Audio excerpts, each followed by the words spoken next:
G'day guys, Josh here. Hope you guys are having a great day so far. I'm currently live on Twitch at Twitch TV/OnlyJoshinTV.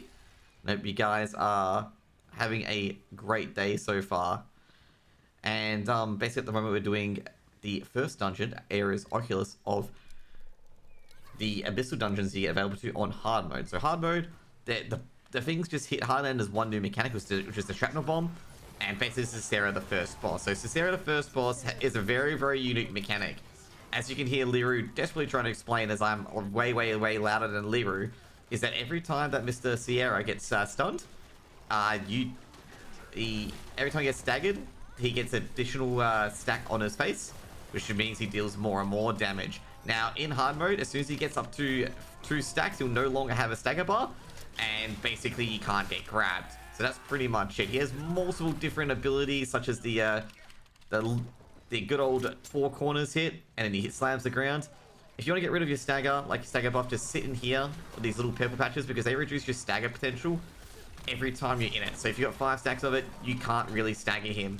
And this is what people, if you've got high stack abilities like a barbarian or anything like that, this is what you want to stay into basically, so you don't get staggered. Now at the same time, he's got a lot of other abilities as well. He's got a lot of chain shrapnel, stuff like that. But overall, if you're overgeared, it's very, very easy.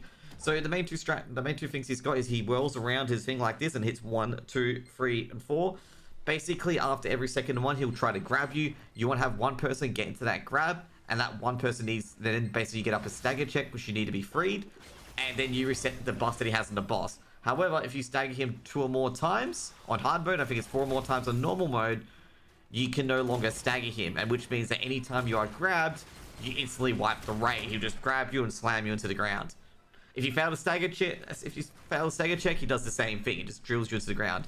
So he has multiple abilities as well. He has the good old, whirlwind. The whirlwind will kill you if you're the same eye level on hard mode. So if you're like 1375, the whirlwind will 100% kill you regardless. Because I'm only being able to unkillables because I'm stupidly overgeared for this fight. Now, the other ones is that he has the shrapnel. He also has the shadow bomb. He also has a shadow orb that follows a person, and whoever gets hit by it gets affected by darkness. He also has he also bangs the ground and whirlwinds behind him. You need to dodge that as well. And that's pretty much all the mechanics of this boss. Now, I know I'm live actioning, doing anything as well, but be aware that, red equals bad and stuff like that as well, and be prepared for to, see what's coming as well. Before he does a whirlwind though, the brown whirlwind, he does he does yell and the brown smoke comes up, which means he's doing a whirlwind. It is different from when he's doing the 4 cardinal directions purple attack. Now 4 cardinal directions purple attack is he has white breath coming out, but a whirlwind is when he has brown breath coming out. He can also decide to do another attack when he does the brown breath coming out, but basically you just need to see it. When you believe it, you just back out, assess the situation, and see what it is. And next one is the most annoying boss called Seth. So the difference between Seth on easy mode and hard mode is that Seth has a ball behind him, okay? And the things do a lot more damage, and he also is very, very keen to do the other mechanics, like there's the vertigo and stuff like that, the typing and stuff like that. Now with the ball here as well, the ball needs to be staggered. So back in the days when on 1375 and stuff like that, you did need to deal with the ball. But since you're getting really, really strong these days, that you don't have to deal with the ball at all. You can just basically laugh your way through these mechanics. So you see the ball here as well. This ball needs to be staggered. Otherwise, it will eventually kill you. Okay?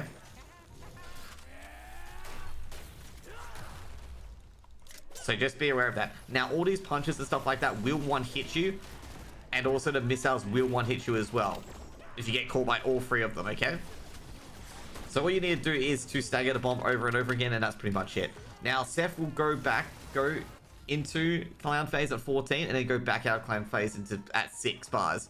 Now, when you get back in, do not go to Seth right away. Seth will channel an explosion, and it will hurt.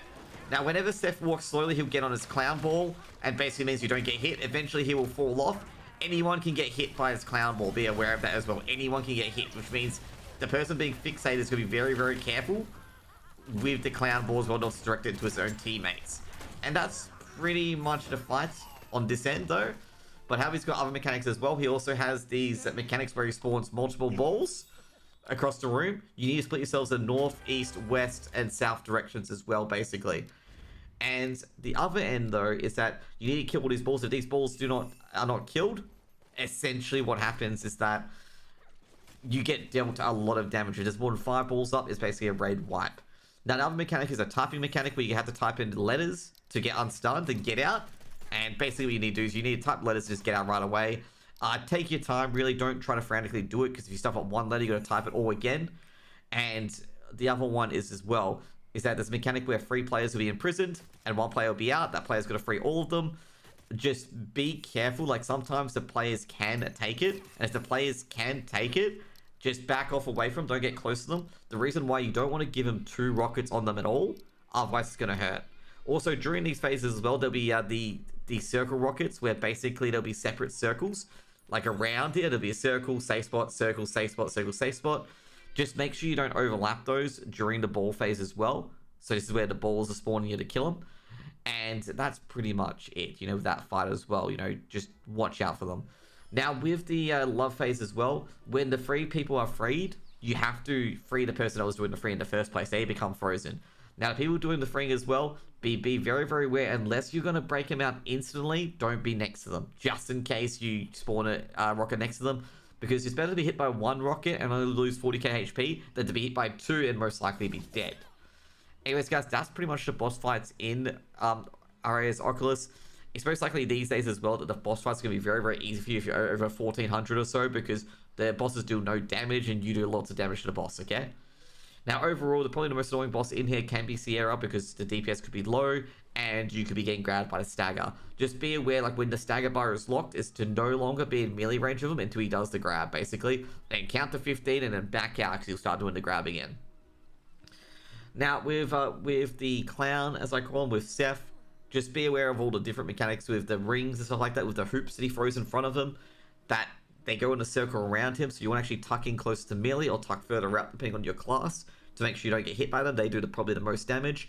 Also, with the fists coming in from different portals, you want to make sure, because they all coincide on Seth, that you're not in the middle of all 3 of them. If you're in the middle of all 3 of them, you'll die.